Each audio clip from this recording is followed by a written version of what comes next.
Comics library हमारा अपना business था। हमारा पैसा हमारे कंट्रोल में था और हम किसी मालिक के मोहताज नहीं थे।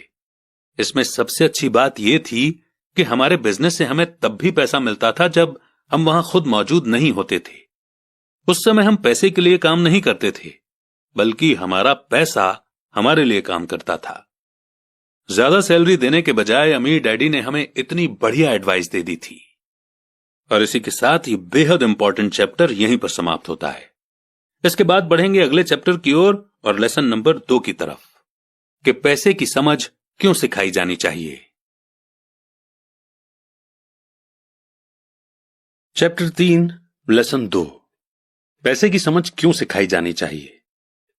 1990 में मेरे सबसे अच्छे दोस्त माइक ने अपने डैडी का लंबा चौड़ा बिजनेस संभाल लिया है और उसे अपने डैडी से ज्यादा कामयाबी मिल रही है। हम एक दूसरे से साल में सिर्फ 1 या 2 बार गोल्फ कोर्स पर मिलते हैं। वो और उसकी पत्नी इतने ज्यादा अमीर हैं कि आप इसकी कल्पना भी नहीं कर सकते। अमीर डैडी का एम्पायर बहुत सुरक्षित हाथों में है और अब माइक अपने बेटे को उसी तरह सिखा रहा है जिस तरह से उसके डैडी ने हमें सिखाया था। 1994 में मैं 47 साल की उम्र में रिटायर हो गया और मेरी पत्नी किम उस वक्त 37 साल की थी। रिटायरमेंट का मतलब यह नहीं है कि हम काम नहीं करते या आगे काम नहीं करेंगे। इसका मतलब यह है कि जब तक हमारी लाइफ में बहुत बड़ी कोई घटना ना हो जाए तब तक हम काम करने या ना करने के लिए आजाद हैं। इसका कारण यह है कि हमारी दौलत अपने आप बढ़ती रहती है, इन्फ्लेशन की रेट से कहीं ज्यादा तेज रफ्तार से। मुझे लगता है कि आजादी इसी को कहते हैं। हमारी दौलत इतनी ज्यादा है कि यह अपने आप बढ़ सकती है। यह पेड़ लगाने की तरह है। आप सालों तक इसे पानी देते हैं और एक दिन इसे आपकी जरूरत नहीं रह जाती। इसकी जड़ें जमीन में काफी गहराई तक पहुंच जाती हैं। इसके बाद ये पैसे का पेड़ आपके सुख के लिए छाया और फल देता है। माइक ने एम्पायर चलाने का ऑप्शन चुना और मैंने रिटायर होने का। जब भी मैं लोगों से बात करता हूं तो वे अक्सर मुझसे सलाह मांगते हैं कि उन्हें क्या करना चाहिए, शुरुआत कहां से और कैसे की जाए, आपकी नजर में कौन सी बुक अच्छी रहेगी, वगैरह वगैरह। सबसे अमीर बिजनेसमैन 1923 में हमारे सबसे महान नेता और सबसे अमीर बिजनेसमैन शिकागो में एजवाटर बीच पर इकट्ठे हुए। ये सारे लोग बहुत मशहूर थे। चार्ल्स श्वाब सबसे बड़ी स्टील कंपनी के हेड थे। सैमुअल इंसुल दुनिया की सबसे बड़ी यूटिलिटी के प्रेसिडेंट थे। हार्वर्ड हॉम्सन सबसे बड़ी गैस कंपनी के हेड थे। आइवर क्रूजर दुनिया की सबसे बड़ी कंपनियों में से एक इंटरनेशनल मैच कंपनी के प्रेसिडेंट थे। Leon Fraser Bank of International Settlement के प्रेसिडेंट थे। Richard Whitney New York Stock Exchange के हेड थे। आर्थर कॉटन और जेसी लिवरमोर 2 सबसे बड़े स्टॉक स्पेक्युलेटर थे और अल्बर्ट फॉल प्रेसिडेंट हार्डिंग के कैबिनेट में मिनिस्टर थे। लेकिन क्या आपको पता है कि 25 साल बाद इनमें से 9 लोगों का अंत इस तरह से हुआ। श्वाब 5 साल तक कर्ज में डूबे रहने के बाद गरीबी में मरे। इंसुल की मौत विदेश में दिवालियेपन की हालत में हुई, यानी ये बैंकरप्ट हो गए थे। क्रूजर और कॉटन भी गरीबी में मरे। हॉम्सन पागल हो गए। विटनी और अल्बर्ट फॉल उस समय जेल से रिहा हुए थे। फ्रेजर और लिवरमोर आत्महत्या कर चुके थे। शायद कोई भी ठीक से यह नहीं बता सकता कि इन लोगों के साथ ऐसा क्यों हुआ। यह बात 1923 यानी कि 1923 की है। हम इतना अंदाजा तो लगा सकते हैं कि यह 1929 के मार्केट क्रैश और ग्रेट इकोनॉमिक डिप्रेशन के ठीक पहले का समय था। मंदी का इन लोगों पर बेशक बहुत ज्यादा असर हुआ होगा। देखने वाली बात यह है कि आज हम इन लोगों से ज्यादा मुश्किल समय में जी रहे हैं। बदलाव ज्यादा तेजी से हो रहे हैं और पूरी दुनिया में हो रहे हैं। मुझे लगता है कि आने वाले 25 सालों में बहुत से ऐसे उतार चढ़ाव आएंगे जो इन लोगों द्वारा झेले गए उतार चढ़ावों की तरह ही होंगे। मुझे यह चिंता है कि बहुत से लोग सिर्फ पैसे पर अपना ध्यान लगाए बैठे हैं और अपनी सबसे बड़ी दौलत पर ध्यान नहीं दे रहे हैं, जिसका नाम है नॉलेज। अगर लोग फ्लेक्सिबल होने, दिमाग खुला रखने और सीखने के लिए तैयार रहें तो इन बदलावों के बावजूद वे बहुत अमीर बन सकते हैं। अगर लोग ये सोचेंगे कि पैसा ही उनकी प्रॉब्लम को सुलझा सकता है तो ऐसे लोगों के लिए आने वाला समय बहुत परेशानी से भरा होगा। बुद्धि से प्रॉब्लम सॉल्व होती है और पैसा आता है। अगर आपके पास पैसे की समझ नहीं है तो पैसा चाहे आ भी जाए पर ज्यादा देर टिकेगा नहीं। बट हमें पता है कि हम इस कैटेगरी में नहीं हैं। क्योंकि आप गीगल ऐप सुन रहे हैं, इसलिए इसका मतलब है कि आपने अपनी नॉलेज में इन्वेस्ट करना स्टार्ट कर दिया है। एनीवेज, बात को आगे बढ़ाते हैं। ज्यादातर लोग जिंदगी भर यह समझ नहीं पाते कि असली बात यह नहीं है कि आप कितना पैसा कमाते हैं, बल्कि यह है कि आप कितना पैसा रख पाते हैं, यानी कितना पैसा सेव कर पाते हैं। आपने पक्का लॉटरी जीतने वाले उन गरीबों की कहानियां सुनी होंगी जो अचानक से अमीर बन जाते हैं, पर कुछ समय बाद वे फिर से गरीब हो जाते हैं। ये लोग लाखों करोड़ों जीतते हैं, फिर भी वे लौट कर वहीं आ जाते हैं जहां से उन्होंने शुरुआत की थी। आपने उन प्रोफेशनल एथलीट्स की कहानियां भी पढ़ी होंगी जो 24 साल की उम्र में हर साल करोड़ों रुपए कमाते हैं और 34 साल की उम्र में उन्हें पुल के नीचे सोना पड़ता है, बेघर। आज ही के अखबार में एक नौजवान बास्केटबॉल प्लेयर की खबर छपी है जो 1 साल पहले करोड़ों का मालिक था।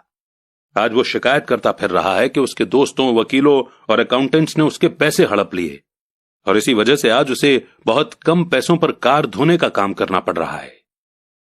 वो सिर्फ 29 साल का है, लेकिन क्या आपको पता है कि उसे कार धोने के काम से भी निकाल दिया गया?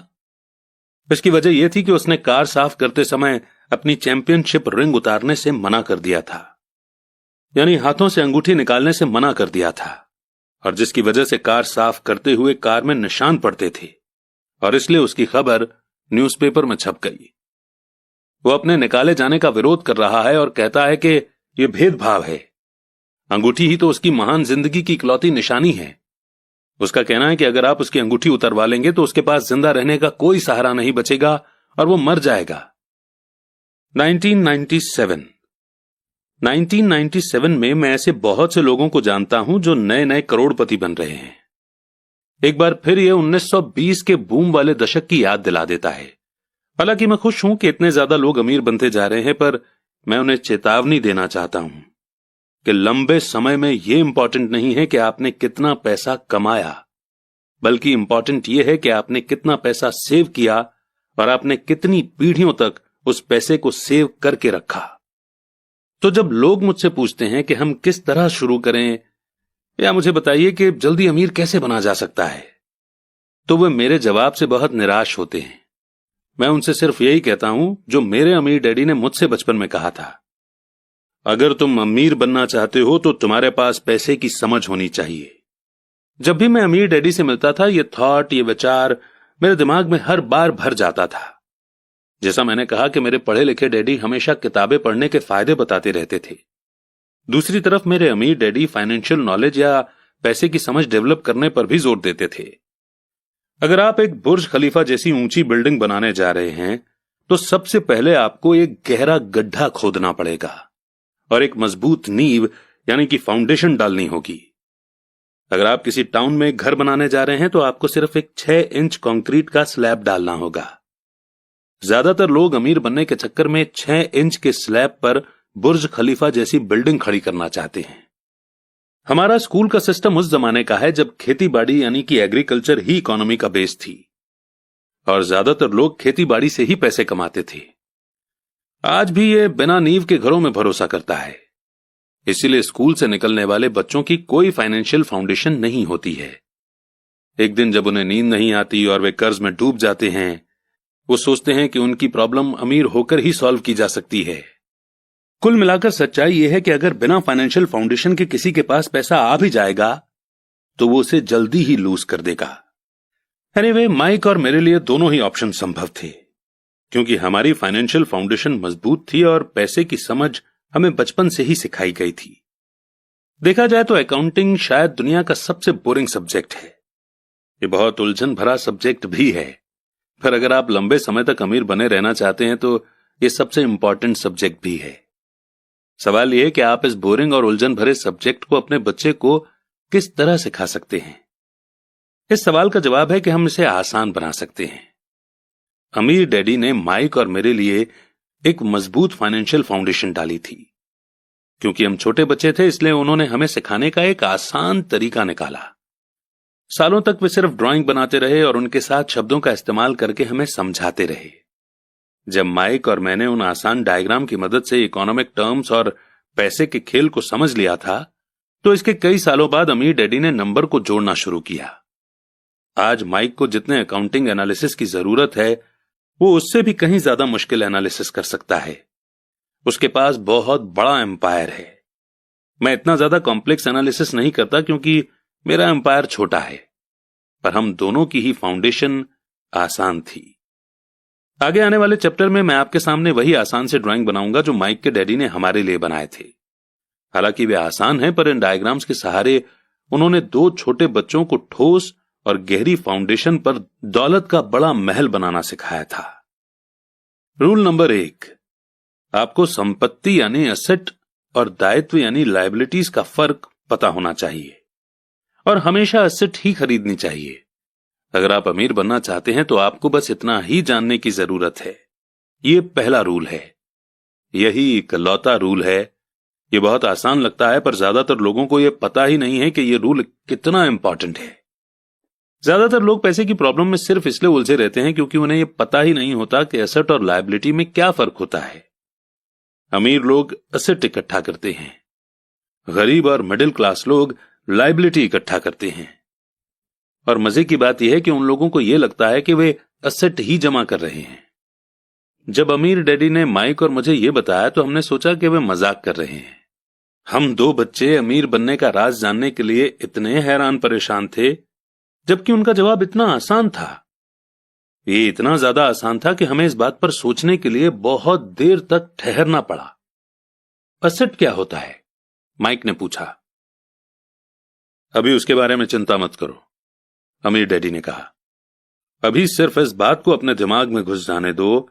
अगर तुम इसे आसानी से समझ सकते हो तो तुम्हारी जिंदगी का यही प्लान होगा और तुम्हें जिंदगी भर पैसे की कभी दिक्कत नहीं आएगी।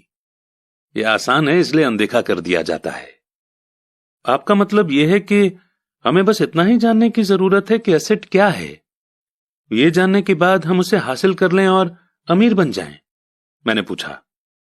अमीर डैडी ने हामी भरी और कहा, हां, यह इतना ही आसान है। अगर ये इतना आसान है तो फिर हर आदमी अमीर क्यों नहीं बन जाता?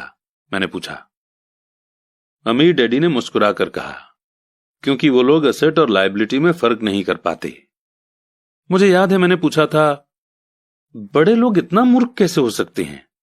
अगर ये इतना आसान और इतना इंपॉर्टेंट है तो हर कोई इसे जानना या खोजना क्यों नहीं चाहता? एसेट और लायबिलिटी क्या होते हैं ये समझाने में अमीर डैडी को बस कुछ ही मिनट लगे। वो बोले, बड़े लोगों को ये रूल समझाने में मुझे बहुत मुश्किल होती है। क्यों? क्योंकि बड़े लोग खुद को ज्यादा स्मार्ट मानते हैं। मैंने अक्सर देखा है कि ज्यादातर लोग आसान बातों को समझ नहीं पाते। इसका कारण यह है कि उनकी एजुकेशन अलग तरह से हुई है। उन्हें दूसरे प्रोफेशनल्स ने पढ़ाया है, जैसे bankers, accountants, real estate agents, financial planners वगैरह वगैरह। ज्यादातर बड़े लोगों के सामने मुश्किल यह होती है कि उन्हें बहुत कुछ भूलना पड़ता है और एक बार फिर से बच्चा बनना पड़ता है। बड़े लोगों को हमेशा ऐसा लगता है कि मुश्किल जवाब ही ठीक होगा। अगर उन्हें किसी चीज का आसान जवाब बताओ तो वो उसे गलत मानते हैं। अमीर डैडी किस प्रिंसिपल में यकीन करते थे? यानी कीप इट सिंपल स्टूपिड, जिसका मतलब है कि चीजें आसान ही रहने दो भाई। इसलिए वे हम 2 छोटे बच्चों के लिए लेसन को आसान बनाते थे और इस तरह उन्होंने हमारी पैसे की फाउंडेशन को ज्यादा मजबूत बना दिया। तो दिक्कत या उलझन किस बात से आती है, या इतनी आसान चीज किस तरह से मुश्किल बन जाती है? कोई ऐसा एसेट क्यों खरीदता है जो असल में लायबिलिटी होती है? और इसका जवाब हमें अपनी बेसिक एजुकेशन में मिलता है। एक्चुअली हम फाइनेंशियल लिटरेसी पर ध्यान ही नहीं देते और स्कूल की नॉलेज को हमेशा सही मानते हैं।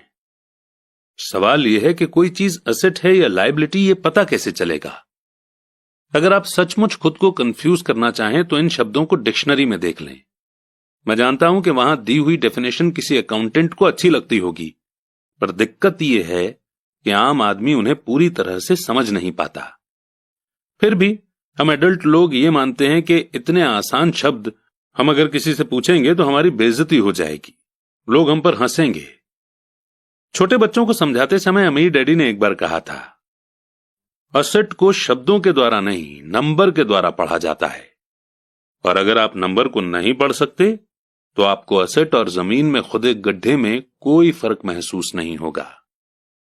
अकाउंटिंग में नंबर इंपॉर्टेंट नहीं है। इंपॉर्टेंट तो वो बात है कि वो नंबर हमें बता क्या रहा है। ये शब्दों की ही तरह है, शब्द इंपॉर्टेंट नहीं होते, इंपॉर्टेंट वो बात होती है जो शब्दों के जरिए बताई जाती है। एग्जाम्पल के लिए मैंने हाल ही में एक नया वीसीआर खरीदा। इसके साथ इंस्ट्रक्शन मैनुअल भी था जिसमें समझाया गया था कि अपने वीसीआर को किस तरह से प्रोग्राम किया जाता है। मैं शुक्रवार की शाम को अपने फेवरेट टीवी शो को रिकॉर्ड करना चाहता था, पर उस मैनुअल को पढ़ते पढ़ते मैं पागल हो गया। मुझे दुनिया में कोई भी काम इतना मुश्किल नहीं लग रहा था जितना कि अपने वीसीआर को प्रोग्राम करना। मैं शब्दों को पढ़ सकता था, पर इसके बावजूद मुझे कुछ समझ नहीं आ रहा था। ऐसा लग रहा था कि मुझे शब्दों को पहचानने में ए ग्रेड मिल रहा था, पर उन्हें समझने में मुझे एफ ग्रेड मिल रहा था। यानी उन्हें समझने में मैं फेल हो रहा था। और यही ज्यादातर लोगों के साथ पैसे के मामले में होता है। अगर आप अमीर बनना चाहते हैं तो आपको नंबर पढ़ना और उन्हें समझना आना चाहिए। मैंने अपने अमीर डैडी से यह बात हजारों बार सुनी है, और मैंने यह भी सुना है कि अमीर लोग एसेट इकट्ठा करते हैं, जबकि गरीब और मिडिल क्लास लोग लायबिलिटी इकट्ठा करते हैं। यहां यह बताया जा रहा है कि एसेट और लायबिलिटी में क्या फर्क होता है। ज्यादातर अकाउंटेंट और फाइनेंशियल प्रोफेशनल्स डेफिनेशन पर आपस में सहमत नहीं होते। वैसे तो इस बुक में डायग्राम्स दिए हैं, पर क्योंकि ये ऑडियो बुक है और ऑडियो में हम आपको डायग्राम्स दिखा नहीं सकते, इसलिए हम आपको इसमें दिए गए सारे कॉन्सेप्ट्स आसान सी भाषा में समझा देंगे। और बिल्कुल भी चिंता मत कीजिए, क्योंकि हमने खुद इस बुक को 10 से 20 बार पढ़ा हुआ है। देखिए, सबसे पहले तो हमें 4 शब्दों को याद रखना है, जो हैं इनकम, एक्सपेंसेस यानी कि खर्चे, एसेट और लायबिलिटी। इनकम और एक्सपेंसेस से इनकम स्टेटमेंट बनता है, जिसे अक्सर प्रॉफिट एंड लॉस स्टेटमेंट भी कहा जाता है। यह इनकम और खर्च के बारे में बताता है, यानी पैसा कहां से आया और कहां गया। और ये तो हम सब अपने घर में करते ही हैं। हम लिखते हैं कि इस महीने हमने कितने पैसे कमाए, यानी कितनी इनकम आई, और उसमें से हमने कितने पैसे किस किस चीज में खर्च किए। यानी इन 4 शब्दों में से ये 2 शब्द इनकम और एक्सपेंसेस तो हर किसी को पता है। पर प्रॉब्लम यह है कि बहुत से लोगों को अगले 2 शब्द या तो पता नहीं है, या फिर उन्हें हम ठीक से समझते ही नहीं हैं। और बाकी के ये 2 शब्द हैं एसेट और लायबिलिटीज। इन 2 शब्दों को, एसेट और लायबिलिटीज को, जब एक साथ लिखते हैं तो इसे हम बैलेंस शीट बोलते हैं। और ये नाम आपने जरूर सुना होगा। बैलेंस शीट ये नाम इसलिए दिया गया है क्योंकि इसमें एसेट और लायबिलिटीज को एक साथ मिलाकर देखा जाता है, यानी उन्हें बैलेंस किया जाता है। कुछ लोग जिनमें पैसे की समझ नहीं होती, इनकम स्टेटमेंट और बैलेंस शीट के बीच के रिलेशन को नहीं जानते। इस रिलेशनशिप को जानना बेहद जरूरी है। इसलिए जैसा मैंने पहले कहा था कि अमीर डैडी ने हमेशा दोनों छोटे बच्चों को आसान सी डेफिनेशन सिखाई। उन्होंने कहा कि एसेट वो होता है जो आपकी जेब में पैसा डालता है। अच्छी, सिंपल और इजी टू यूज डेफिनेशन है ना? एसेट वो चीजें होती हैं जो मेरी जेब में पैसा डालती हैं, यानी ये हमें पैसा बना कर देते हैं, बिना हमारे काम किए हुए या बहुत कम काम किए हुए। एग्जाम्पल के लिए, अगर हम घर रेंट पर दे देते हैं और उसे खुद एक्टिवली मैनेज भी नहीं करते, तो ये घर हमारा एसेट बन जाएगा, क्योंकि इसे मैनेज करने के लिए ज्यादा टाइम नहीं देना पड़ेगा। फिर भी हर महीने इससे रेंट आता रहेगा। और इसी तरह हमारी कोई शॉप है जिसे कोई और मैनेज कर रहा है और हर महीने हमें उससे पैसे मिल रहे हैं, तो वो भी हमारा एसेट ही है। और इसके उल्टे लायबिलिटी वो चीज है जो मेरी जेब से पैसे निकालती है। मान लीजिए कि हम कोई बड़ा घर लेते हैं और इस घर से हमें कोई इनकम नहीं मिल रही है, तो इस घर ने एक ही बार में हमारा खर्च नहीं करवाया, बल्कि बार बार हमें इसमें खर्चा करना पड़ेगा, और इसलिए ये हमारी लायबिलिटी बन जाएगी। कभी इसमें मेंटेनेंस का खर्च देना पड़ेगा, जैसे लॉन को साफ रखने के लिए माली रखना पड़ेगा। और अगर सिंपल सा घर भी है तो भी हमें नॉर्मल मेंटेनेंस के लिए तो पैसा खर्च करना ही पड़ेगा। अब इसका मतलब यह नहीं हुआ कि हम अपने पर्सनल यूज के लिए घर ले ही ना, बल्कि इसका मतलब यह हुआ कि हम एटलीस्ट इन टर्म्स को, और ये जो शब्दावली, ये जो जार्गन्स हम यूज कर रहे हैं, इन्हें हम समझें और लाइफ में एसेट्स को लायबिलिटीज से पहले खरीदें। और यह ध्यान रखें कि एसेट से हमें ज्यादा पैसा आना चाहिए और लायबिलिटीज से हमारी जेब से कम पैसे जाने चाहिए। और अगर आसान करें तो असल में आपको इतना ही जानने की जरूरत है कि अगर आप अमीर बनना चाहते हैं तो आप जिंदगी भर असेट खरीदते रहिए। अगर आप गरीब या मिडिल क्लास आदमी बनना चाहते हैं तो आप लायबिलिटी खरीदते रहिए। और इनके बीच को फर्क न जानने से ज्यादातर लोग जीवन भर पैसे की तंगी से परेशान रहते हैं। पैसों के लिए एक आदमी इसीलिए परेशान होता रहता है क्योंकि न तो वो इन शब्दों को समझ पाता है और ना ही इन नंबर्स को। जिन लोगों के सामने पैसे की मुश्किलें आ रही हैं, उन्हें यह समझ लेना चाहिए कि शब्दों या नंबर्स में ऐसा कुछ है जिसे वे पढ़ नहीं पा रहे हैं। कोई चीज ठीक से उनकी समझ में नहीं आ रही है। अमीर लोग इसीलिए अमीर होते हैं क्योंकि इस मामले में वे पैसे की तंगी से परेशान लोगों से ज्यादा समझदार होते हैं। तो अगर आप अमीर बनना चाहते हैं और अपनी दौलत को बनाए रखना चाहते हैं तो पैसे के बारे में सीखना और समझदारी दोनों इंपॉर्टेंट हैं, शब्दों में भी और नंबर में भी। ध्यान रखिए कि सिर्फ नंबर से पूरी बात समझ में नहीं आती है और सिर्फ शब्दों से भी पूरी बात समझ में नहीं आती है। मायने तो पूरी कहानी के होते हैं। किसी फाइनेंशियल रिपोर्ट में नंबर को पढ़ना प्लॉट या कहानी ढूंढने की तरह ही है। पैसा कहां जा रहा है, इस बात की कहानी। 80% परिवारों की पैसे की कहानी यह होती है कि वे अमीर बनने के लिए कड़ी मेहनत करते जाते हैं। इसका कारण यह नहीं है कि वे पैसा नहीं कमाते, असली कारण यह है कि वे जिंदगी भर असेट की जगह लायबिलिटी खरीदते रहते हैं। आइए अब हम समझते हैं कि गरीब आदमी अपना पैसा कैसे खर्च करता है। एक्चुअली एक गरीब इंसान को असेट और लायबिलिटी के बारे में कुछ पता नहीं होता, इसलिए वो बेचारा अपने पैसों को कुछ इस तरह से खर्च करता है। उसे पैसे उसकी सैलरी से मिलते हैं, वो उन्हें खर्च कर देता है और उसके पैसे खत्म हो जाते हैं। उसे ज्यादा पैसे कमाने के लिए रोज दोबारा मेहनत करनी पड़ती है, यानी कम पैसे होने की वजह से ना ये एसेट खरीद पाता है और ना ही लायबिलिटी। अब बात करते हैं मिडिल क्लास आदमी की। एक मिडिल क्लास आदमी के पास इनकम थोड़ी ज्यादा आती है और वो पैसे पहले उसके एक्सपेंस कॉलम में जाते हैं, यानी वो पहले अपने खर्चे पूरे करता है और उसके बाद वो लायबिलिटीज खरीदता है, जैसे कि नई कार, नया मोबाइल फोन, नया घर वगैरह। ये लायबिलिटीज उसकी जेब से हर महीने पैसे निकलवाती रहती हैं। एक मिडिल क्लास इंसान के पास बहुत ही कम असेट्स होते हैं जो उसे पैसा कमा कर दे सकें। कई मिडिल क्लास लोगों के पास कोई भी एसेट नहीं होता है, यानी कोई पैसिव इनकम का सोर्स नहीं होता है, इसलिए वो पूरी जिंदगी रैट रेस में लगे रहते हैं। फाइनली आता है एक अमीर आदमी का एग्जाम्पल। इसके पैसे खर्चने के तरीके बहुत इंटरेस्टिंग हैं। इन लोगों का पूरा फोकस अपने एसेट कॉलम पर होता है, यानी ये अपनी इनकम से पैसा खर्च करके यही सोचता है कि वो ऐसी चीज कैसे बनाए या खरीदे जिससे उसे हर महीने पैसा मिलता रहे और इन पैसों के लिए उसे ज्यादा काम न करना पड़े। इनकी ये सोच होती है कि ये अपनी जिंदगी में एसेट बनाएंगे और उसके बाद ही लायबिलिटी लेंगे। इसलिए कई छोटे बिजनेसमैन को भी आपने यही कहते सुना होगा कि पहले दुकान फिर मकान। तो अभी हमने ये सीखा कि गरीब को एसेट या लायबिलिटी के बारे में नॉलेज ही नहीं होती है। मिडिल क्लास इंसान को थोड़ी बहुत नॉलेज होती है, लेकिन वो अपनी पूरी जिंदगी लोगों को शो ऑफ करने के लिए लायबिलिटीज लेता जाता है, जो उसकी जेब से एक बार नहीं बल्कि बार बार पैसे निकलवाती हैं, और इसीलिए ये लोग रैट रेस में लगे रहते हैं। अमीर आदमी सबसे पहले अपने एसेट पर फोकस करता है। वो सोचता है कि पहले वो पैसिव इनकम सोर्स क्रिएट करेगा और उसके बाद ही लायबिलिटीज लेगा। बस पैसे खर्च करने की प्रायोरिटी ही किसी इंसान को अमीर तो किसी को गरीब बना देती है। हम में से हर एक को जिंदा रहने के लिए खर्च करना पड़ता है। हम सभी को रोटी, कपड़े और मकान की जरूरत होती है।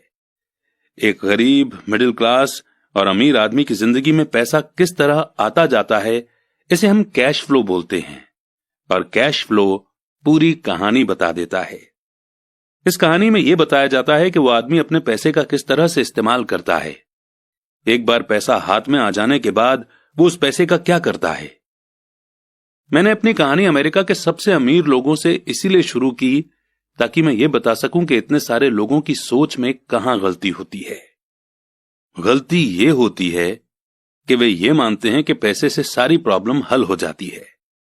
इसीलिए जब लोग मुझसे फटाफट अमीर बनने के नुस्खे पूछते हैं तो मैं कांप जाता हूं। या ये पूछते हैं कि उन्हें कहां से शुरू करना चाहिए। मैं अक्सर सुनता हूं, मैं कर्ज में हूं इसलिए मुझे और ज्यादा पैसे कमाने चाहिए। पर यह देखने में आया है कि ज्यादा पैसे से प्रॉब्लम नहीं सुलझती। सच कहा जाए तो इससे प्रॉब्लम और ज्यादा बढ़ सकती है। पैसा हमारी इंसानी कमजोरियों को अक्सर ज्यादा उभार देता है। पैसा अक्सर हमारे ऐसे पहलू पर रोशनी डालता है जिसके बारे में हम अनजान रहते हैं। इसलिए अगर किसी आदमी को अचानक बहुत सी दौलत मिल जाए, जैसे जायदाद, सैलरी में भारी बढ़ोतरी या उसकी लॉटरी लग जाए, तो पैसा मिलने के कुछ समय बाद वो अपने पुराने हाल में पहुंच जाता है, और कई बार तो उससे भी बुरे हाल में। पैसा आपके दिमाग में चल रहे कैश फ्लो पैटर्न को दिखाता है। अगर ये पैटर्न ऐसा है कि अपनी पूरी कमाई खर्च करनी है, तो इस बात की बहुत संभावना है कि आपकी इनकम बढ़ेगी तो आपका खर्च अपने आप बढ़ जाएगा। इसलिए कहावत सही है कि मूर्ख और उसका पैसा जल्दी ही एक दूसरे से अलग हो जाते हैं। मैंने ये कई बार कहा है कि हम स्कूल इसलिए जाते हैं ताकि हम एकेडमिक और प्रोफेशनल काबिलियत को हासिल कर सकें। बेशक ये दोनों बहुत इंपॉर्टेंट हैं। हमारी प्रोफेशनल काबिलियत के कारण ही हम पैसा बनाना सीखते हैं। 1960 के दशक में जब मैं हाई स्कूल में था, यह माना जाता था कि अगर कोई पढ़ने लिखने में अच्छा है तो वो होनहार स्टूडेंट आगे जाकर डॉक्टर बनेगा। अक्सर उस बच्चे से यह नहीं पूछा जाता था कि क्या वो डॉक्टर बनना चाहेगा, बस ये मान लिया जाता था। इसका कारण यह था कि इसमें सबसे ज्यादा पैसा नजर आता था। आज डॉक्टरों के सामने पैसे की बहुत सी मुश्किलें हैं जो भगवान न करे किसी और के सामने हों। इंश्योरेंस कंपनियों ने इस बिजनेस पर काबू कर रखा है, गवर्नमेंट भी दखल दे रही है और कोर्ट में मुआवजे के केस फाइल हो रहे हैं वगैरह। आज बच्चे बास्केटबॉल स्टार बनना चाहते हैं, टाइगर वुड्स की तरह गोल्फर बनना चाहते हैं, कंप्यूटर एक्सपर्ट बनना चाहते हैं, movie star, rock star, beauty queen या इन्वेस्टर बनना चाहते हैं। इसीलिए क्योंकि अब दौलत, शोहरत और इज्जत इन्हीं जगहों पर है। इसी कारण स्कूलों में बच्चों को अच्छा पढ़ने के लिए मोटिवेट करना मुश्किल हो गया है। वे जानते हैं कि प्रोफेशनल सक्सेस का एकेडमिक सक्सेस से कोई सीधा रिलेशन नहीं है जैसा कभी हुआ करता था। क्योंकि स्टूडेंट्स में स्कूल छोड़ते समय पैसे की कोई समझ नहीं होती है, इसलिए करोड़ों पढ़े लिखे लोग अपने बिजनेस में तो सक्सेसफुल हो जाते हैं, पर बाद में वे पैसे की तंगी से जूझते रहते हैं। वे और ज्यादा मेहनत करते हैं पर अपनी प्रॉब्लम से जीत नहीं पाते। उनकी एजुकेशन में कमी यह नहीं है कि उन्हें पैसा कमाना नहीं सिखाया गया, बल्कि कमी यह है कि उन्हें पैसा खर्च करने का तरीका नहीं सिखाया गया। पैसा बनाने के बाद उसका किस तरह से इस्तेमाल किया जाए और उसे किस तरह से संभाला जाए, इसे पैसे की समझ कहते हैं।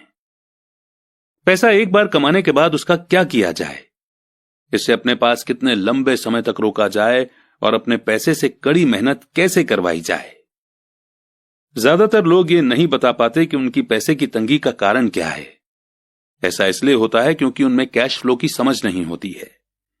कोई आदमी बहुत पढ़ा लिखा हो सकता है, अपने बिजनेस में सक्सेसफुल हो सकता है, पर हो सकता है कि उसमें पैसे की बिल्कुल भी समझ ना हो।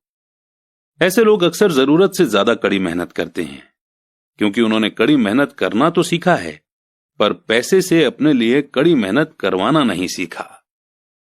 यह कहानी बताती है कि पैसे का सुख भरा सपना किस तरह दुख भरे सपने में बदल जाता है। कड़ी मेहनत करने वाले लोगों की फिल्मी कहानी एक घिसे पिटे ढर्रे पर चलती है। हाल में शादीशुदा खुश बहुत पढ़े लिखे पति पत्नी साथ साथ रेंट के मकान में रहने लगते हैं। जल्दी उन्हें यह लगने लगता है कि वे पैसा बचा रहे हैं, क्योंकि दो लोगों के साथ साथ रहने का खर्च भी लगभग उतना ही होता है जितना कि अकेले आदमी का। प्रॉब्लम यह है कि जिस अपार्टमेंट में वे रहते हैं वो छोटा है। वे अपने सपनों का घर खरीदने के लिए पैसे बचाने लगते हैं ताकि वे बच्चे पैदा कर सकें। अब उनके पास 2 लोगों की सैलरी होती है और वे अपने करियर पर ज्यादा ध्यान देने लगते हैं। उनकी इनकम बढ़ने लगती है। जैसे जैसे उनकी इनकम बढ़ने लगती है उनके खर्चे भी बढ़ने लगते हैं। ज्यादातर लोगों के लिए पहले नंबर का खर्च होता है टैक्स। एक एम्प्लॉय के लिए टैक्स में सबसे बड़ी प्रॉब्लम यह है कि जैसे ही उसे सैलरी मिलेगी सीधा ही सबसे पहले उसका टैक्स कटेगा। बाद में बचे हुए पैसे उसे मिलेंगे जिससे वो अपने बाकी के खर्चे करेगा, और टैक्स एक सबसे बड़ा एक्सपेंस है। फिर लायबिलिटी बढ़ने लगती है। इसे समझाने का सबसे अच्छा तरीका यह है कि हम वापस यंग पति पत्नी की कहानी की तरफ चलें। उनकी इनकम बढ़ने के कारण वे फैसला करते हैं कि अब वे रेंट के मकान में नहीं रहेंगे, बल्कि अपने सपनों का घर खरीद लेंगे। जब वे अपने घर में पहुंच जाते हैं तो उन पर एक नए टैक्स का बोझ आ जाता है, जिसे प्रॉपर्टी टैक्स कहते हैं। फिर वो लोग एक नई कार खरीदते हैं, नया फर्नीचर और नया सामान खरीदते हैं ताकि उनका घर आलीशान लगे। अचानक वे अपने सपने से जागते हैं और देखते हैं कि उनके लायबिलिटी का कॉलम बढ़ गया है। वे कर्ज में हैं और उन्हें बहुत से होम लोन और क्रेडिट कार्ड लोन चुकाने हैं। अब वे रैट रेस में फंस चुके हैं। एक बच्चा पैदा हो जाता है, वे और कड़ी मेहनत करते हैं। ये प्रोसेस फिर रिपीट होता है, ज्यादा पैसा आता है, उस पर ज्यादा टैक्स लगता है और तभी उनके पास एक क्रेडिट कार्ड आ जाता है। वे उसका इस्तेमाल करते हैं। जब वो खत्म हो जाता है तब एक लोन कंपनी का आदमी आकर उन्हें बताता है कि उनका सबसे बड़ा एसेट, उनका घर, उसकी कीमत बढ़ गई है। कंपनी उन्हें एक बिल कंसोलिडेशन लोन देने का ऑफर करती है क्योंकि उनकी क्रेडिट हिस्ट्री बहुत अच्छी है। कंपनी उन्हें यह भी बताती है कि समझदारी इसी में होगी कि वे अपने ऊंचे इंटरेस्ट रेट पर लिए गए कंज्यूमर लोन को उनके क्रेडिट कार्ड से चुका दें और इसके अलावा उनके घर पर लगने वाले इंटरेस्ट से उन्हें टैक्स में छूट यानी कि एग्जेम्पशन भी मिलेगी। वे ऐसा ही करते हैं और ज्यादा इंटरेस्ट रेट वाले क्रेडिट कार्ड का पेमेंट कर देते हैं। इसके बाद वे राहत की सांस लेते हैं कि उन्होंने क्रेडिट कार्ड का हिसाब साफ कर दिया है। अब उन्होंने अपने कंज्यूमर लोन को होम लोन में बदल लिया है। उनका पेमेंट भी कम हो जाता है क्योंकि उन्हें अपने कर्ज को 30 साल की इंस्टॉलमेंट में चुकाना है। प्रॉब्लम से डील करने का यही स्मार्ट तरीका है। उनके पड़ोसी आते हैं और उन्हें शॉपिंग पर चलने के लिए इनवाइट करते हैं। दिवाली, न्यू ईयर की सेल लगी हुई है, यही तो मौका है कुछ पैसा बचाने का। वे अपने आप से कहते हैं कि मैं कुछ नहीं खरीदूंगा, मैं तो सिर्फ देखने जा रहा हूं। पर अगर कोई चीज जम जाए तो उसे खरीदने की उम्मीद में वे अपने क्रेडिट कार्ड को ले जाना नहीं भूलते। मैं ऐसे यंग कपल से हर समय टकराता हूं। उनके नाम बदलते रहते हैं पर उनकी पैसे की तंगी एक सी ही रहती है। वे मेरी चर्चाओं में यह सुनने के लिए आते हैं कि मैं इस बारे में क्या कहता हूं। वे मुझसे पूछते हैं कि क्या आप हमें बता सकते हैं कि और ज्यादा पैसे कैसे कमाया जा सकता है। उनकी खर्चीली आदतों ने उन्हें और ज्यादा कमाने के लिए मजबूर कर दिया है। वे इतना भी नहीं जानते कि दरअसल प्रॉब्लम पैसा कमाने की नहीं है, पैसा सही तरह से खर्च करने की है और यही पैसे की तंगी का कारण है। यह समस्या इसलिए पैदा होती है क्योंकि उनमें पैसे की समझ नहीं होती। यह समस्या इसलिए और भी भयानक हो जाती है क्योंकि वे एसेट और लायबिलिटी के फर्क को नहीं समझ पाते। मेरा मानना है कि ज्यादा पैसे से शायद ही कभी किसी की पैसे की प्रॉब्लम सुलझती है। समस्याएं समझदारी से सुलझती हैं। मेरा एक दोस्त बार बार कर्ज में फंसे लोगों को यही सलाह देता है। वो कहता है, अगर आपको लगता है कि आपने अपने आप को किसी गड्ढे में फंसा लिया है तो सबसे पहले तो उस गड्ढे को और खोदना बंद कर दो। बहुत बार अपनी अंदरूनी समझदारी पर भरोसा करने के बजाय लोग भीड़ के साथ साथ चलने लगते हैं। वे कोई काम इसलिए करते हैं क्योंकि सभी लोग ऐसा कर रहे हैं। वे सवाल पूछने के बजाय कॉपी करने लगते हैं। अक्सर वे नासमझी के कारण वही दोहराते जाते हैं जो उन्हें सिखाया गया है। इस तरह के थॉट कि आपका घर आपकी सबसे बड़ी पूंजी है, आपका घर आपका सबसे बड़ा इन्वेस्टमेंट है। अगर आप ज्यादा कर्ज लेते हैं तो आपको टैक्स में ज्यादा एग्जेम्पशन मिलेगी। सेफ जॉब खोजो, गलतियां मत करो, रिस्क मत उठाओ, वगैरह वगैरह। ऐसा भी कहा जाता है कि ज्यादातर लोगों के लिए मौत से भी डरावनी चीज होती है भीड़ के सामने बोलने का डर। साइकोलॉजिस्ट कहते हैं कि ज्यादातर लोग पब्लिक प्लेटफॉर्म पर बोलने से इसलिए डरते हैं क्योंकि उन्हें यह डर होता है कि उनकी बुराई होगी, लोग उनकी हंसी उड़ाएंगे, वे अकेले रह जाएंगे, सबसे कट जाएंगे और बिरादरी से अलग थलग कर दिए जाएंगे। सबसे अलग होने का डर या अकेले रह जाने का डर ही वो सबसे बड़ा कारण है जिसकी वजह से ज्यादातर लोग अपनी प्रॉब्लम हल करने के लिए नए तरीके नहीं ढूंढते। इसलिए मेरे पढ़े लिखे डैडी कहा करते थे कि जापानी लोग दर्पण की ताकत को सबसे ज्यादा अहमियत देते थे, क्योंकि जब इंसान दर्पण में खुद को देखता है तभी उसे सच्चाई का पता चलता है। और ज्यादातर लोग खतरे मत उठाओ इसलिए कहते हैं क्योंकि वे खुद डरे हुए होते हैं।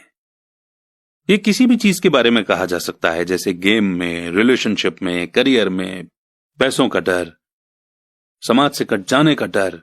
और इन्हीं कारणों से लोग लीक पर चलते रहते हैं और समाज की एक्सेप्टेड बिलीफ या पॉपुलर ट्रेंड के खिलाफ नहीं जाते। आपका घर एक असेट है, कड़ी मेहनत करो।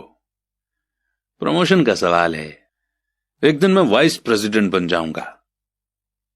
पैसे बचाओ, जब मेरी सैलरी बढ़ेगी तो मैं एक बड़ा घर खरीद लूंगा। म्यूचुअल फंड सेफ हैं।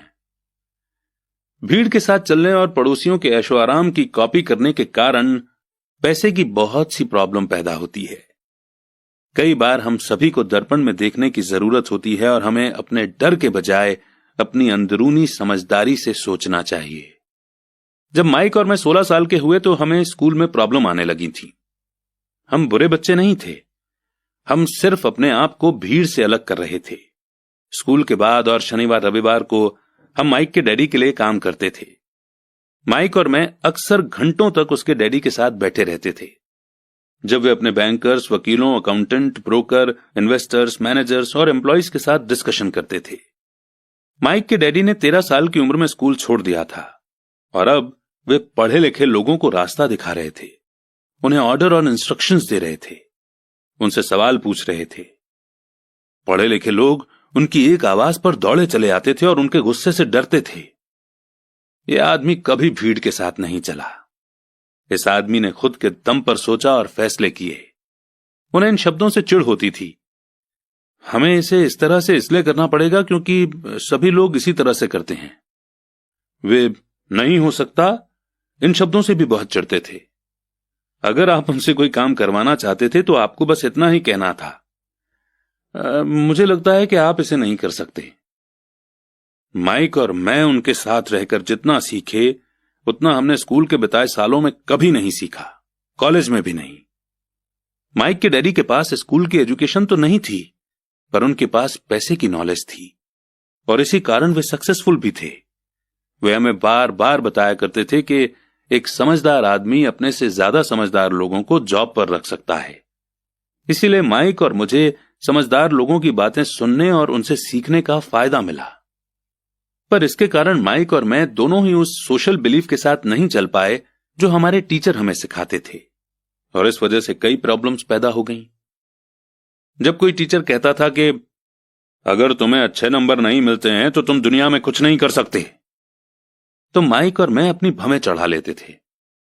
जब हमें घिसे पेटे ढर्रे पर चलने को कहा जाता था और रूल्स को फॉलो करना सिखाया जाता था तो हमें यह लगता था कि स्कूल की एजुकेशन दरअसल क्रिएटिविटी का गला घोंट देती है।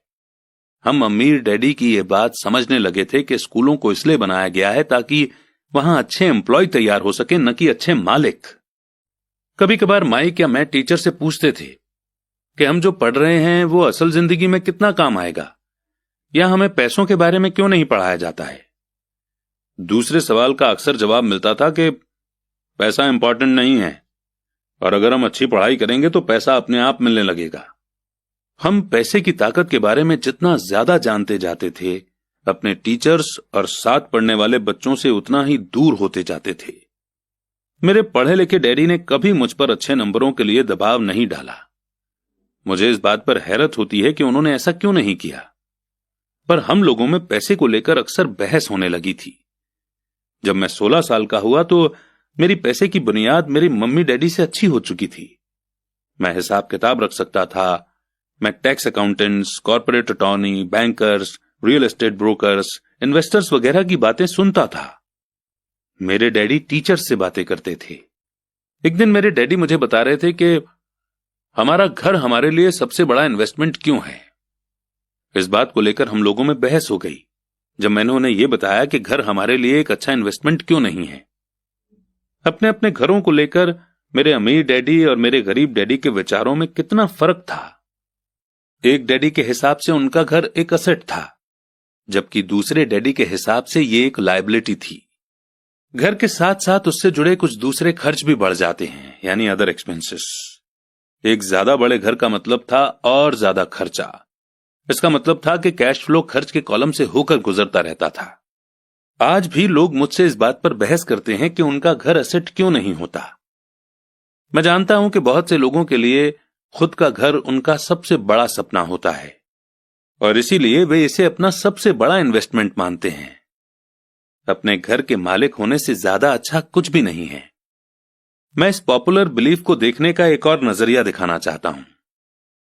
अगर मैं और मेरी पत्नी एक ज्यादा बड़ा और आलीशान मकान खरीदने के बारे में सोचते हैं तो हम जानते हैं कि ये एक एसेट नहीं होगा बल्कि एक लायबिलिटी होगी, क्योंकि इससे हमारी जेब से पैसा निकल जाएगा। तो ये रहा मेरा तर्क।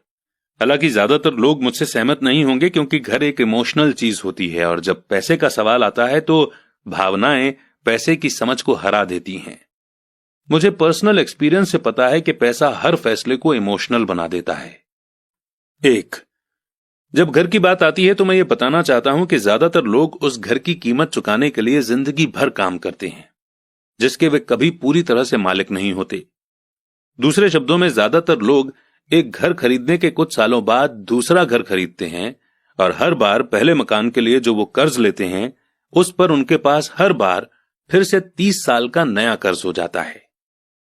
2, हालांकि लोगों को होम लोन की पेमेंट पर इंटरेस्ट के लिए टैक्स में छूट मिलती है, पर वे अपने अदर एक्सपेंसेस के लिए टैक्स के बाद मिलने वाले रुपए का इस्तेमाल लायबिलिटीज लेने में ही करते हैं, अपनी मॉर्टगेज पूरी तरह चुकाने के बाद भी। 3, प्रॉपर्टी टैक्स। मेरी पत्नी के मम्मी डैडी को धक्का लगा जब उनके घर का प्रॉपर्टी टैक्स हर महीने 10,000 रुपए तक पहुंच गया। यह तब हुआ जब वे रिटायर हो चुके थे और इस बढ़ोतरी से उनके रिटायरमेंट के बाद का बजट गड़बड़ा गया और उन्हें मजबूरन मकान बदलना पड़ा। 4, घर की कीमत हमेशा नहीं बढ़ती। मेरे कुछ दोस्त हैं जिन्होंने अपने लिए घर कर्ज पर लिया था। उन्हें 1 करोड़ रुपए से भी ज्यादा का कर्ज चुकाना है, पर आज उस घर की कीमत 70 लाख रुपए से ज्यादा नहीं है। 5, सबसे बड़े नुकसान अपॉर्चुनिटी गंवाने की वजह से होते हैं। अगर आपका सारा पैसा मकान में फंसा रहता है तो आपको ज्यादा कड़ी मेहनत करनी पड़ती है ताकि आपका खर्च चलता रहे। इस दौरान आप अपने लिए कोई एसेट नहीं बना पाते। अगर एक यंग पति पत्नी शुरुआत में ही अपने लिए एसेट बनाने लग जाएं तो उनके आगे के साल आराम से गुजरेंगे, खासकर उस समय जब वे अपने बच्चों को कॉलेज में भेजेंगे। इस दौरान उनका एसेट भी बढ़ जाएगा और उनके खर्चे भी आराम से चलते रहेंगे। अक्सर ऐसा होता है कि आपका घर आपके बढ़ते हुए खर्च को चुकाने के लिए होम इक्विटी लोन का साधन बन जाता है। इन शॉर्ट बोले तो अपना घर खरीदने का फैसला बहुत महंगा पड़ता है। इसके बजाय बेहतर यह होगा कि जल्दी ही इन्वेस्टमेंट पोर्टफोलियो बना लिया जाए। किसी आदमी पर इसका असर कम से कम 3 तरह से पड़ता है। 1, समय की बर्बादी, क्योंकि इस दौरान दूसरी प्रॉपर्टी की वैल्यू बढ़ गई होती है।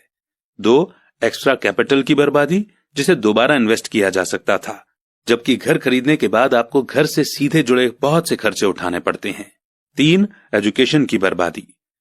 अक्सर ऐसा होता है कि लोग ये मानते हैं कि उनके एसेट में उनका घर, सेविंग्स और रिटायरमेंट प्लान आते हैं, क्योंकि उनके पास इन्वेस्ट करने के लिए पैसा नहीं होता, इसलिए वे बिल्कुल भी इन्वेस्टमेंट नहीं करते। इस कारण उन्हें इन्वेस्टमेंट का एक्सपीरियंस कभी नहीं मिल पाता।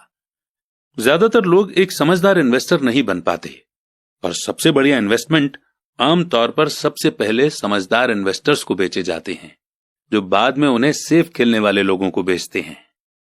मेरे पढ़े लिखे डैडी का फाइनेंशियल स्टेटमेंट रैट रेस में फंसे इंसान का सबसे अच्छा एग्जाम्पल है। उनके खर्च हमेशा उनकी इनकम से ज्यादा होते थे, इसलिए उन्हें प्रॉपर्टी में इन्वेस्ट करने का मौका ही नहीं मिलता था।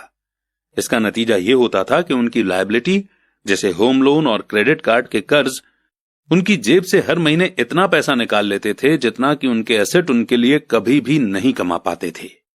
दूसरी तरफ मेरे अमीर डैडी का फाइनेंशियल स्टेटमेंट यह दिखाता है कि वे जी जान लगाकर इन्वेस्टमेंट कर रहे थे और उन्होंने अपनी लायबिलिटीज को कम से कम रखा था। मेरे अमीर डैडी के फाइनेंशियल स्टेटमेंट से यह भी पता चलता है कि अमीर लोग और ज्यादा अमीर क्यों बनते हैं। एसेट वाले कॉलम की इनकम इतनी ज्यादा होती है कि खर्च आराम से चल जाता है और कुछ पैसा भी बच जाता है। इस बचे हुए पैसे को एक बार फिर से एसेट वाले कॉलम में दोबारा इन्वेस्ट कर दिया जाता है। एसेट वाला कॉलम बढ़ता रहता है और इससे होने वाली इनकम भी बढ़ती रहती है। नतीजा यह होता है कि अमीर लोग और ज्यादा अमीर होते जाते हैं। अब आप पूछेंगे कि एग्जैक्टली अमीर लोग और ज्यादा अमीर क्यों होते जाते हैं। मिडिल क्लास लोग हमेशा पैसे की तंगी से जूझते रहते हैं। उनकी बेसिक इनकम सैलरी से होती है और जैसे जैसे उनकी सैलरी बढ़ती है उनके टैक्स भी बढ़ते जाते हैं। इसके साथ ही इनकम बढ़ने पर उनके खर्च भी बढ़ जाते हैं। इसलिए इसे चूहा दौड़ यानी कि रैट रेस कहा गया है। ये लोग मानते हैं कि उनका घर उनका बड़ा एसेट है और इसीलिए वे इनकम दिलाने वाली प्रॉपर्टी में इन्वेस्ट नहीं करते। मिडिल क्लास को पैसे की तंगी क्यों होती है?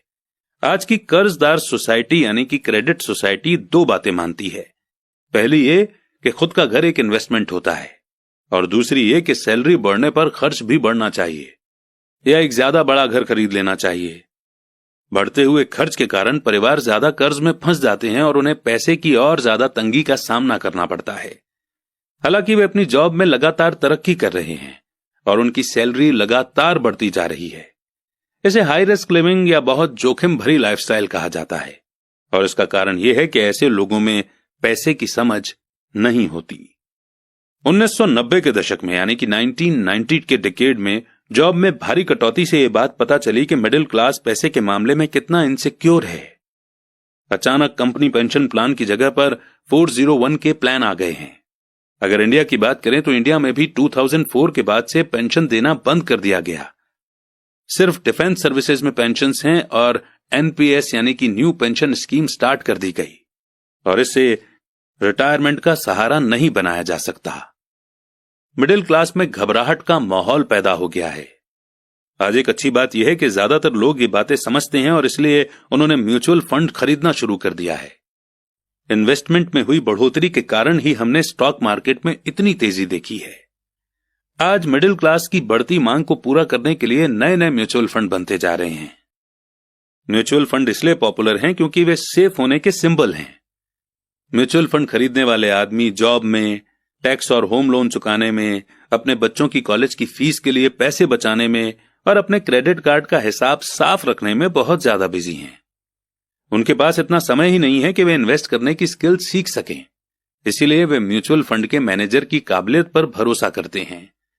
साथ ही क्योंकि म्यूचुअल फंड कई तरह के इन्वेस्टमेंट करता है, इसलिए उन्हें ऐसा लगता है कि उनका पैसा ज्यादा सेफ है क्योंकि ये कई टुकड़ों में बंट गया है, या आप अंग्रेजी में बोले तो डाइवर्सिफाइड हो गया है। पढ़े लिखे मिडिल क्लास का ये ग्रुप म्यूचुअल फंड ब्रोकर्स और फाइनेंशियल प्लानर्स के डाइवर्सिफाइड प्रिंसिपल्स को सही मानता है। सेफ रहो, रिस्क से बचे रहो। असली ट्रेजेडी तो यह है कि पैसे की समझ न होने के कारण एवरेज मिडिल क्लास लोग खतरों का सामना करते हैं। उनके सेफ खेलने का असली कारण यह होता है कि उनके पास पैसे की तंगी होती है। उनकी बैलेंस शीट में बैलेंस नहीं होता, उनके पास कोई एसेट नहीं होता जहां से इनकम आनी चाहिए, जबकि उनके पास बहुत सी लायबिलिटीज होती हैं और हर सैलरी के साथ वो और लायबिलिटीज भी लेते रहते हैं। आमतौर पर उनकी इनकम का इकलौता साधन उनकी सैलरी होती है। एक तरह से उनका जीवन पूरी तरह से उनके बॉस पर डिपेंडेंट होता है। और जब सचमुच जिंदगी में एक बार आने वाला मौका आता है, यानी कोई इन्वेस्टमेंट अपॉर्चुनिटी सामने दिखती है, जैसे कि कोई अच्छी प्रॉपर्टी जो बहुत ही सस्ते प्राइस पर मिल रही हो, तो ये लोग उस मौके का फायदा नहीं उठा पाते क्योंकि वे इतनी कड़ी मेहनत कर रहे हैं। इसलिए वे सेफ गेम खेलते हैं, सबसे ज्यादा टैक्स चुकाते हैं और कर्ज के बोझ से दबे रहते हैं। जैसा मैंने इस सेक्शन के शुरू में कहा था कि सबसे इंपॉर्टेंट रूल यह है कि एसेट और लायबिलिटी के बीच के फर्क को पहचाना जाए। एक बार आप इनमें फर्क समझ लें, इसके बाद आप इनकम देने वाली प्रॉपर्टी खरीदने की लगातार कोशिश करते रहें। यह अमीर बनने की राह पर चलने का सबसे बढ़िया तरीका है। इसे करते रहें और आपका एसेट वाला कॉलम बढ़ता रहेगा। अपनी लायबिलिटी और खर्च को कम करने की कोशिश भी करते रहें। इससे पैसा आपके एसेट वाले कॉलम में आता रहेगा। जल्द ही आपके पास इतने एसेट हो जाएंगे कि आप और ज्यादा रिस्क वाले इन्वेस्टमेंट कर सकेंगे। ऐसे इन्वेस्टमेंट जिनमें 100% से बिना किसी लिमिट तक प्रॉफिट हो सकता है। ऐसे इन्वेस्टमेंट जिनमें 50,000 रुपए की रकम जल्दी ही 10 लाख रुपए या इससे ज्यादा हो जाती है। ऐसे इन्वेस्टमेंट जिन्हें मिडिल क्लास बहुत ही रिस्क भरा मानता है।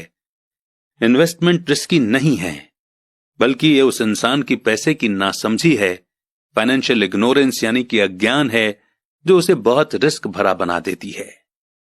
एक एम्प्लॉय होने के नाते जो घर का मालिक भी है, आपकी जॉब का पैटर्न जनरली ये होता है। एक, आप किसी के लिए काम करते हैं। सैलरी पर काम करने वाले ज्यादातर लोग मालिक को या शेयर होल्डर्स को ज्यादा अमीर बना रहे हैं। आपकी कोशिशों, मेहनत और सक्सेस से दरअसल आपका मालिक सक्सेसफुल होता है और उसके रिटायरमेंट में मदद मिलती है।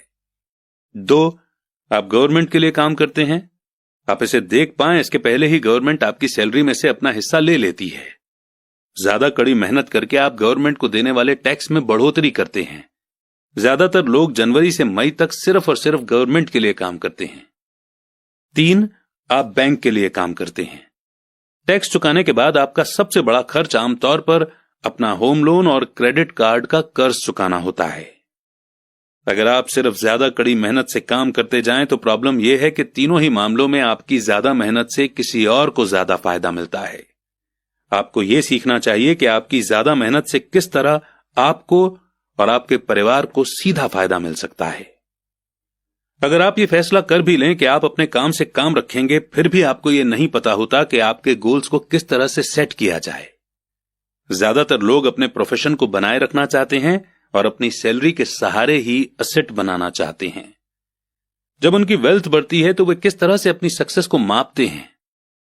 कब कोई आदमी यह महसूस करता है कि वो अमीर है, कि उसके पास दौलत है। असेट और लायबिलिटी की मेरी अपनी डेफिनेशन की ही तरह दौलत के बारे में भी मेरी अपनी ही डेफिनेशन है। दरअसल मैंने इसे बकमिंस्टर फुलर नाम के इंसान से सीखा है। कुछ लोग उसे नीम हकीम कहते हैं और कई लोग उसे एक जीता जागता जीनियस कहते हैं। सालों पहले सभी आर्किटेक्ट इसलिए हैरान हो गए थे क्योंकि 1961 में उसने जियोडेसिक डोम के पेटेंट के लिए अप्लाई किया था और उस एप्लीकेशन में फुलर ने दौलत के बारे में भी कुछ कहा था। पहले तो उसका ठीक ठाक मतलब समझ में नहीं आया था, पर उसे कई बार पढ़ने के बाद इसका मतलब समझ में आने लगा। दौलत किसी आदमी की वो एबिलिटी या काबिलियत है जिसके सहारे वो आगे आने वाले इतने दिनों तक जिंदा रह सकता है। यानी अगर मैं आज काम करना बंद कर दूं तो मैं कितने समय तक जिंदा रह सकता हूं। ये नेटवर्थ की तरह नहीं है जो आपके एसेट और लायबिलिटी के बीच का फर्क है। हर इंसान को लगता है कि उसके पास जो सामान है वो बहुत कीमती है, पर इस डेफिनेशन से सचमुच सही असेसमेंट किया जा सकता है। मैं अब असेस कर सकता हूं और सचमुच जानता हूं कि फाइनेंशियल रूप से आजाद होने के मेरे गोल के मामले में मैंने कितनी तरक्की कर ली है।